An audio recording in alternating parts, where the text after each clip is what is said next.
Colonel Ghannon Burton, and he is running for the U.S. Senate. And I had been real interested in what I had seen in advertisements, and I had read online about him. I think you'll be interested too. Thank you for putting McGee on your stop. Happy to do it. Tell us a little bit about yourself, and I just want you to take it away. All right, so the bottom line is I'm a Marine Colonel. I did 30 years in the Marine Corps, and I came home and got back here and just saw my country being destroyed. And so we started a group called Mississippi for America First, and we were traveling around and everything else. And then it got to about a year and a half in, trying to get Roger Wicker to pick up his microphone and fight for us on the national stage, and he just won't do it. He just won't do it. For whatever reason, he won't represent us in Washington, D.C. He's allowing all these problems with the border, the fentanyl coming across, you name it, all this money he's sending over to Ukraine that's not making it back, and I just decided I have to run. So I'll just say that's why I'm doing this to begin with, but then who I am and what I'm about. Well, I was born in Mississippi, actually born in Red Bay, Alabama, but our trailer was just north of Fulton in Itawamba County, and it came home there. My parents got divorced when I was about 3 years old, and I moved to California. I bounced back and forth for a few years, and in the 10th grade, I came home to Mississippi, and Mississippi basically saved my life because the chaos out in California was I just got into all kinds of bad stuff out there, and I came home in the 10th grade, and I had a mom and a stepmom and a family and some brothers, now half brothers. But it was a nuclear family and home, mm-hmm. and my stepmother, she made me go to church, and that was huge because we started going to. She made me go to Liberty Church of Christ, and there's a preacher there called Haskell Sparks, and he ended up getting to my soul and basically telling me about the Lord and getting to my heart, and I got baptized, and gave my life over to Christ. And for all of us in that hometown, that was just basics that we kind of took for granted of what we had there, and I didn't really appreciate that till much later in life. I had to play 3 sports, basketball, baseball, and football, but not because I was a great athlete. There were only 28 folks in the class, so I was expected to play. And then I graduated, and I got a prestigious scholarship to Northeast Mississippi Community College. Okay. And then when I was there, I showed up, and they said, hey, what do you want to do? And I said, well, what makes the most money in 4 years? All about the money then, huh? Well, that's the point, right? So they said electrical engineer, and I said, okay, put me in. And they said, you know it's going to be hard, right? And I said, I thought I had great teachers, and it turns out I did. I had great teachers that just did their best in that little small town, and they didn't mail it in. They actually, worked hard to set folks up for opportunities that they didn't even know they had yet.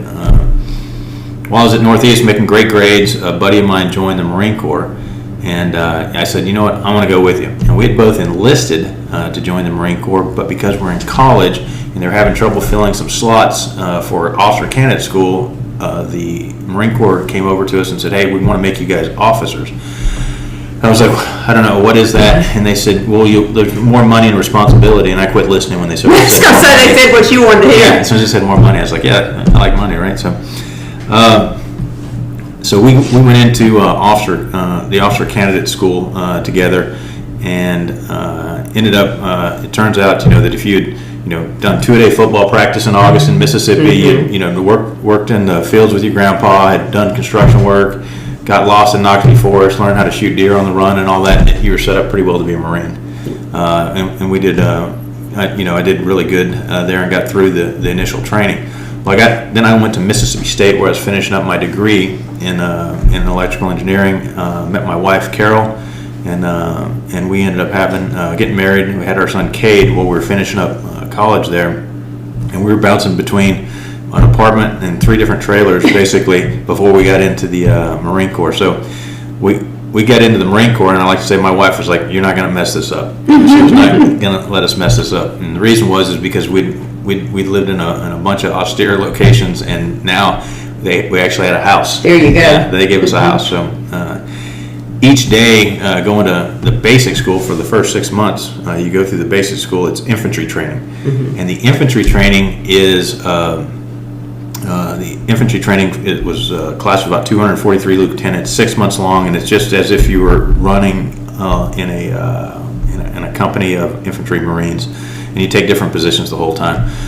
Well, again, Carol, she would get up in the morning about 4 o'clock, and she'd press out my uniform and polish up my boots and get them nice and blacked out and everything else, so they were just perfect, right? And then I'd go off to work looking like I was supposed to be there, where the other lieutenants had to press out their own uniforms and everything else. So I had a little advantage there. But the real advantage, too, was just being from Mississippi and having that, growing up with that hard work ethic and everything else. But then also not overthinking things. Just, we kind of just get up and do our best every day because we believe in, we believe God, is going to judge us on His timeline, and that's our faith I talk about. And then I talk about the grace that comes with, accepting Christ as your Lord and Savior and being able to kind of put yesterday behind you, and you're not living in fear then, right? And I think today that's a lot of what we're dealing with. We have a lot of politicians that are all operating off of fear. They either get compromised or the people who are compromised, intimidated, I think you're right. Whatever Lots it is. Of fear.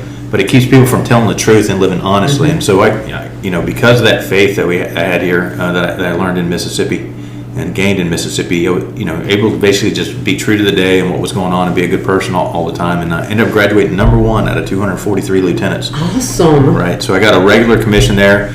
And they're like, well, what do you want to do in the Marine Corps? And I said, I don't know. I'd like to, I thought you just shoot and stab people. And they're like, no, there's jobs. You got infantry, you got logistics, you got, admin and all kinds of stuff, even accounting. And I was like, I'd like to fly. And they said, all right, well, you got to take a test. And, I'd done really well at Mississippi State and everywhere else. And like I said, I had great teachers all along the way.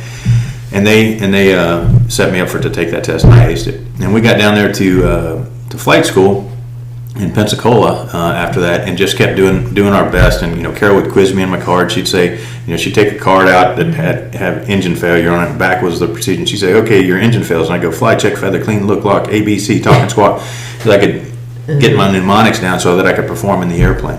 We just prepped every day, and just got up and did our very best, and ended up graduating at the top of my class out of the initial flight school. So I got jets, got to go to Meridian. Again, just did our very best the whole time there, and then ended up going to being selected to fly F-18s after I graduated at the top of my class again.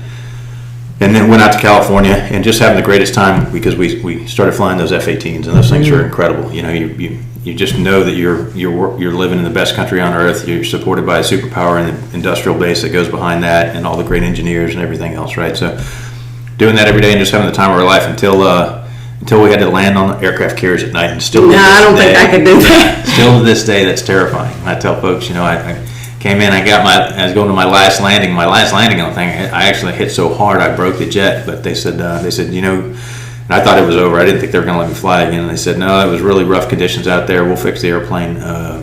Congratulations, you're a qual. And I was really relieved sitting out there in the middle of the Pacific, pitching decks and everything, about being good enough to do it. But then at the same time, I thought, man, I'm going to have to do that again someday. I don't think at night I'd want to do it. Well, it's no question you were quite driven.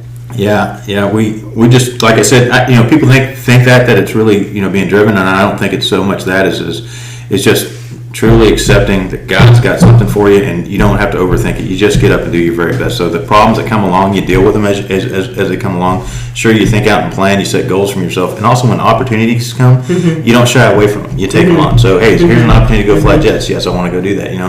And I would go on to join my first fighter squadron. We'd go to fly combat missions over Hungary and get an air medal there. But then over the course of that year, there was a guy that was going to go to, over the course of the first couple of years there was a guy that was going to go to Top Gun, and he got sick right before the class started. And I hadn't been training for it or all that prepared for it, but they said, but I'd done my best all the way through. And they said, hey, we want you to go to this course. And I was like, absolutely, let's go, And so I ended up getting to go to Top Gun and doing the training there, and then bringing that training back to the squadron. And training them up, and we took them on another what we call a Western Pacific deployment. Got back from that, and it's kind of my time in the squadron. That 4-year period was coming to an end, and looking at what are you going to do? Well, just what are the options that are out there? One of them was to be a test pilot, and so I applied for test pilot school. I was selected, and then went on to get selected for that and go to Edwards Air Force Base for a year in test pilot school, which was incredible. I mean, you fly 25 different airplanes. You're taking master's level courses. I mean, it was super, super intense, but rewarding at the same time.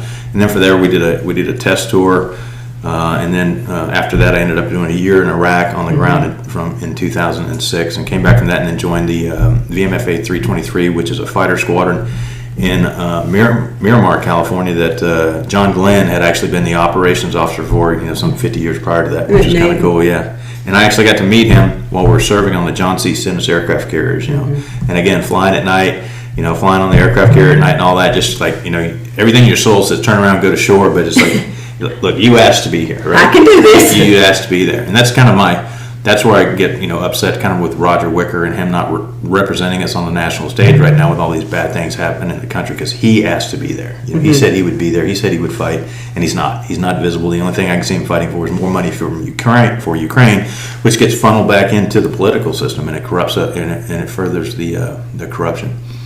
So anyway, I go from there and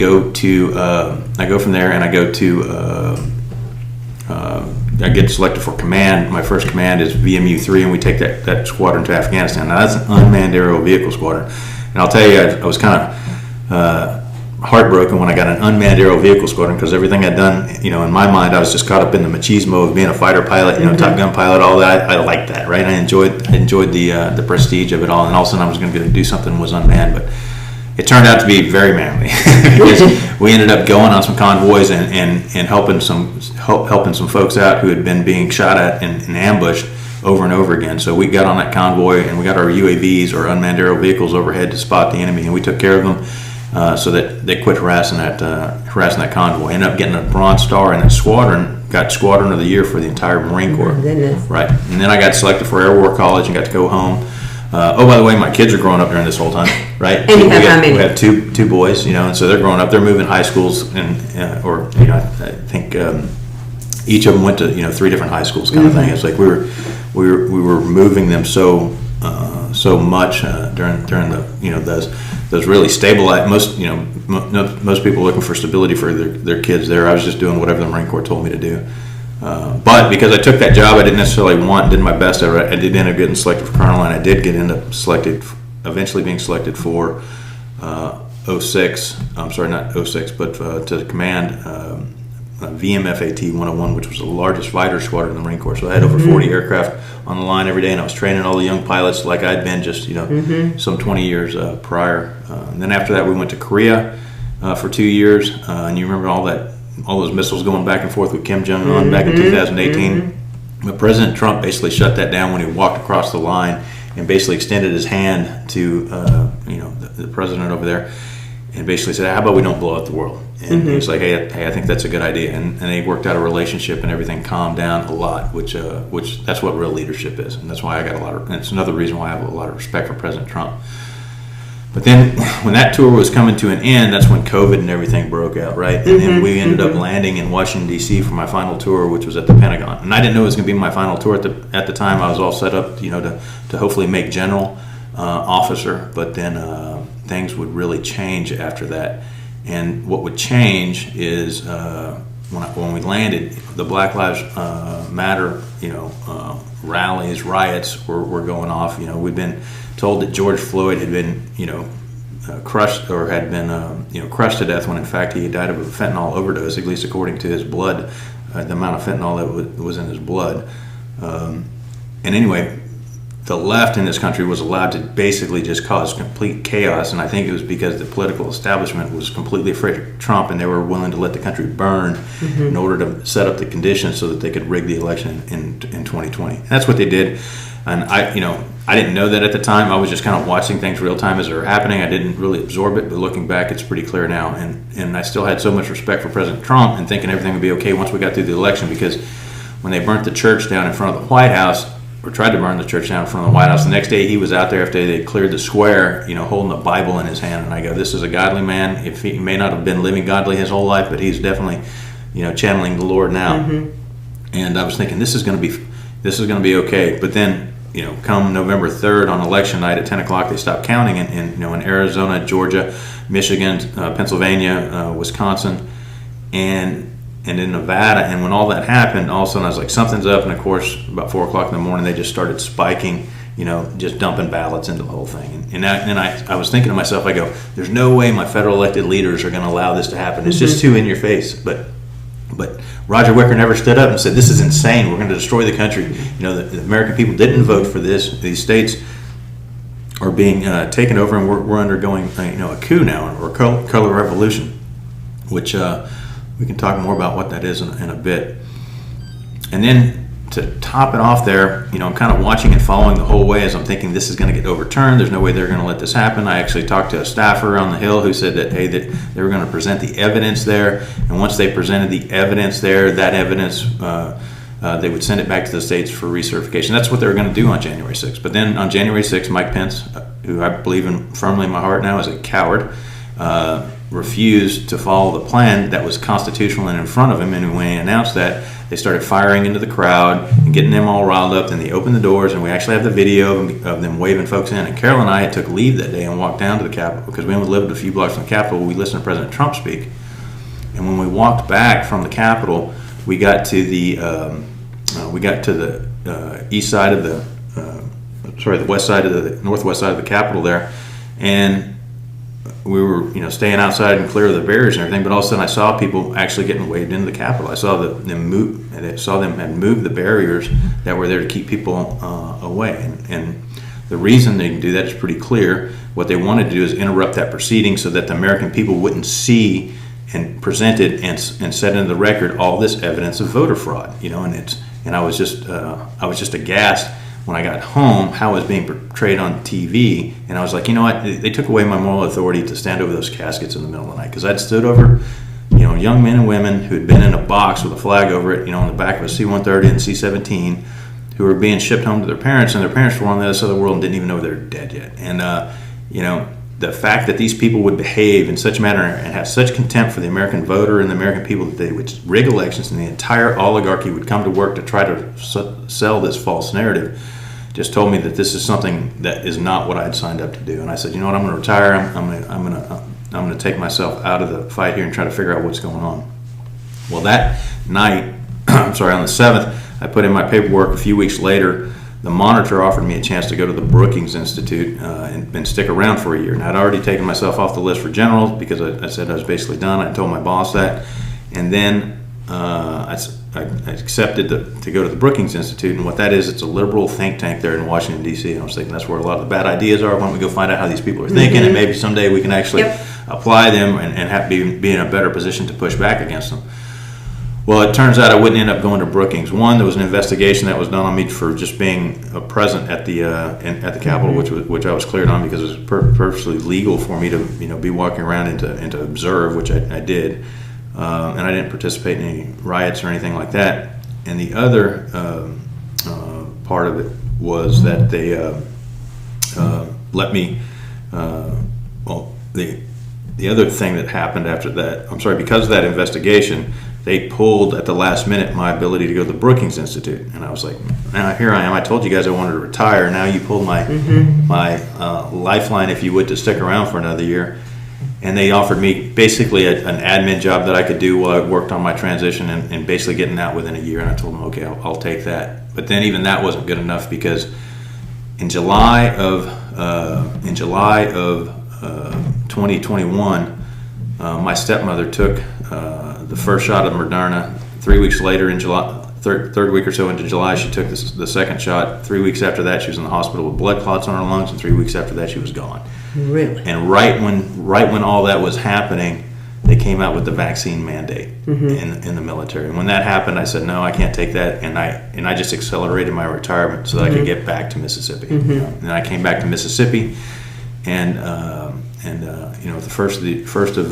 the last day on active duty was December 31st, 2021, and I got back and I just got on the farm and I was like, okay, told my dad, hey, I need a place to live. He's a contractor. He'd been very successful over the course of his life, and I bought up, I paid him to build me a barn dominium, just a place on a farm, kind of out in the middle of nowhere. Where we could sustain ourselves. We had fish ponds, and we got deer, and we built a chicken house and all that good stuff, right? So we'd be kind of self-sufficient.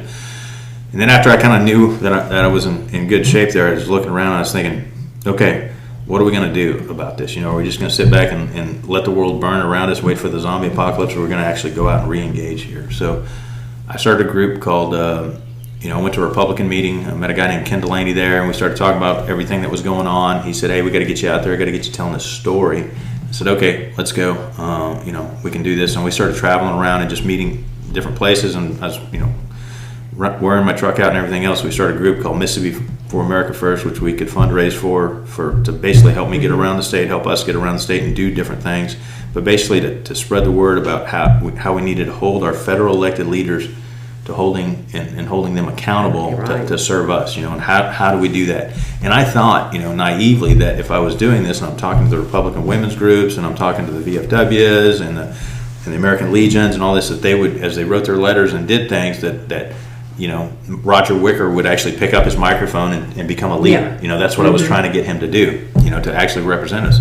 And it just didn't work. So we did that for a year and a half. I fought fires last summer, and I really dug into everything I could find out kind of that was going on. And the darkness that I found when I had time, as a firefighter, mostly what you're doing, you're sitting around waiting for a fire. So I was actually like going through anything that was on the internet I could find about kind of, hey, what is actually happening in this country? I just came to the conclusion that we've been deeply betrayed from within. You've got a group called the World Economic Forum over here who wants a one world government. You've got the Chinese Communist Party over here who wants to dominate the world. And in the middle is the American middle class, which is an impediment to both of those. And so what they've done is they've bought off everybody they've either bought off or corrupted everybody in a position of prominence and power in the United States. And by doing that, they, like the ways they do it, sometimes just straight campaign donations and everything like that. Well, those donations are primarily coming from companies that are controlled by BlackRock, State Street, Vanguard, these big conglomerates, right? And as they're funneling money into the system, the loyalties to our politicians who are up there turn towards where the money's coming from. At the same time, they start making people live in fear and raise the cost of inflation up, and you don't have money to donate from the grassroots to support local candidates, right? Because your business owners are running ragged just trying to make payroll and all of that, right? Then you got the Chinese Communist Party who, they once they got you on the hook, basically for treason, and they got a portfolio on you. And if they have a direct relationship with you, then they've got their hooks into you. And they may not have their hooks into the politician, but they have the hooks into somebody who has the hooks into that politician, right? And then you have the other compromise, which we kind of know about and we see is like the Jeffrey Epstein list, right? So all those people are listed on it. Those people are on tapes, right? You got politicians, high-level, influential people on tape, and the FBI didn't prosecute them for what are crimes. When they do that, the FBI then becomes, basically a blackmail outfit, right? Who are blackmailing politicians to go along with whatever it is they want to do or sustain them, everything there. So all of those conglomerates are kind of recognizing how that works, but the people who are being completely left out of it is the American middle class. And people who want to be free and left alone, they become basically a human capital to them to be exploited.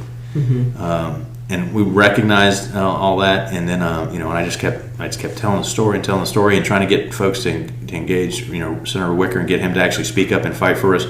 And he's not doing it. He's nowhere to be found on the national stage fighting for us. He's just not present at all, except when it comes for funding this money to Ukraine. And what is Ukraine?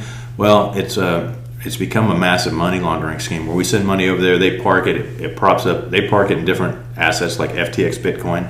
That money goes through the roof. Our senators know about it. They either invest in it or they get kicked back somewhere or another, or just campaign donations. And I'm not even saying Senator Wicker's a part of all that, but he should know. He should be aware of it's out there. If I could figure it out, then he should be too, and he should be pushing back against it. But I think he's got. I don't think he has the actual courage that you get once you really commit to the Lord and that you accept His grace. That's how you have to have the courage to tell the truth, which of course we all know is what will set us free. Back to fear. Yeah. Back to fear. Yeah, and so a lot more stuff in the story there. Kind of who I am and what I'm about with Miss Carol and everything. I wrote a book. It's called Mississippi Top Gun. Mississippi Top Gun. And that kind of takes you all the way through that, but it also lays out, at the end of the book, kind of the way forward, which is, at the end of the day, it's about sending folks to Washington, D.C. who have actual courage, who will tell the truth about what's going on in their country, and aren't going to let themselves get compromised because, the position of high esteem and praise should be enough for all these people. And if they're up there because they're trying to get money or get richer, then they're clearly there for the wrong reason, and we're not getting good representation right now. We've lost accountability with our federal elected leaders because we are allowing these massive global corporations through the entities that they own within the U.S. to dominate the donations that go into that political system. And I think we're going to have to straighten a lot of that out. But the big thing to do is to have someone up there telling the truth and shining a light on this, because they've also created choke points within our economy, which has driven inflation through the roof. Inflation is coming through the roof because both the World Economic Forum and the Chinese Communist Party has said the American middle class is their impediment. So if they can get our guns, if they can get us demoralized where we won't fight back, then they can better execute their plans. We got to talk about when do we vote. Right. Talk a little bit about voting time, because I think some people don't even realize we're voting. Right. So you can go vote today. Voting is open till now through Saturday at your county courthouse. So if you're going to be out of town, go vote. If you're over 65, you don't even have to have an excuse to go vote. But if you think you're going to be out of town, that's all you got to do is go and say, hey, I'm pretty sure I'm out of town. I need to go ahead and vote. Show your ID and get that knocked out today if you can.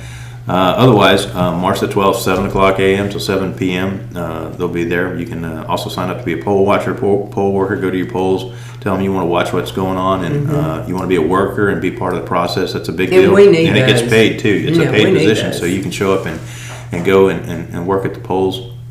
And then, and go vote and let your voice be heard, because I think this is, President Trump has said it, and I firmly believe it based on everything I've seen, that this is the battle. This 2024 is going to be a battle for whether we live in a free country or we don't, without having some sort of internal, civil war or struggle. And if we can, if we can shake the power structure loose from those who are destroying our country through the ballot box, I think this is our last chance to do it. I think we got to put everything we have into it, and so that's why I'm running. I've got grandkids. I'd much rather, be able to go home and sit on the farm and be done with the conflict, because I've done 5 combat deployments. I've done all that. But the fact of the matter is, the situation we currently live in, I can't visualize us living in a free country. So I think I'm compelled to get up there and go and fight for this country in the best way I think I can do that is to replace Roger Wicker in the U.S. Senate, because he's not doing his job. He's not fighting for us. Even though I fought for him, he is not fighting for us at all. Our border is open because he won't take on the forces that are allowing our borders to be open. He's voting for these massive bills, which is funding a government which has been weaponized against the American people. Weaponized clearly against President Trump, and now we have a 2-tier justice system. So we're losing faith in our institutions. Our country's being deconstructed, and he's not doing anything about it. If he was visible and he was pushing back and being, at all effective, but the only thing he seems to be passionate about is Ukraine. And now we're starting to find out a lot of stuff about, other groups, other political entities that are kind of old school politics here in Mississippi. You've got the barbers who are now signing on to be the lead lobbyists for Ukraine. Well, if the money's going to Ukraine and the barbers are the lead lobbyists for them, then what happens? Who gets that money? They make money doing that. You've got Trent Lott out there, which is just hard to believe, but Trent Lott's the lead lobbyist for TikTok. Well, TikTok is destroying our kids' minds while their bodies are being destroyed from the fentanyl coming through the this open border. And I hate that I'm sitting here calling some of these what I would say once great statesmen out, but the fact that is they're selling their country out, and it's destroying the American middle class. It's destroying our kids' minds and their bodies. I mean, these are one pill kill shots that are coming out with these fentanyl pills, and we're losing 2 Vietnams worth of young people a year. And I don't know if these folks think they got a raft to get them off this island that they're creating for the destruction. But it sure feels like their interest. It sure feels like they're taking money to work in a way that's detrimental to the health of a nation that frankly sustain them and put them in positions of high prestige and power. And we feel that all here in Mississippi. The human trafficking that comes through Mississippi, you'll hear Lynn Fitch talk about it all the time, is unbelievable. And you start to wonder, is Washington, D.C. basically running the cartels now, or the cartels running Washington? But either way, none of them are doing anything to keep us safe. You get the young lady at the University of Georgia who was killed the other day on campus, and so if you don't step up and you don't call these folks out, you don't hold your local elected leaders accountable, and then have them press it to your federal elected leaders, then I think you're missing that opportunity that comes with having a First Amendment. If we don't use the First Amendment while we have it, we're not going to have it much longer. Awesome. So much information. I hope you can remember it and listen to it. I'll have this information also on McGeeNews.com, and Thank you so much for taking time to come see us. Yeah, We happy to appreciate do it right here in Little McGee. We like it. We like it right here in McGee. It's good to be here. Yeah. And again, the voting is March the 12th, or you can vote this week at your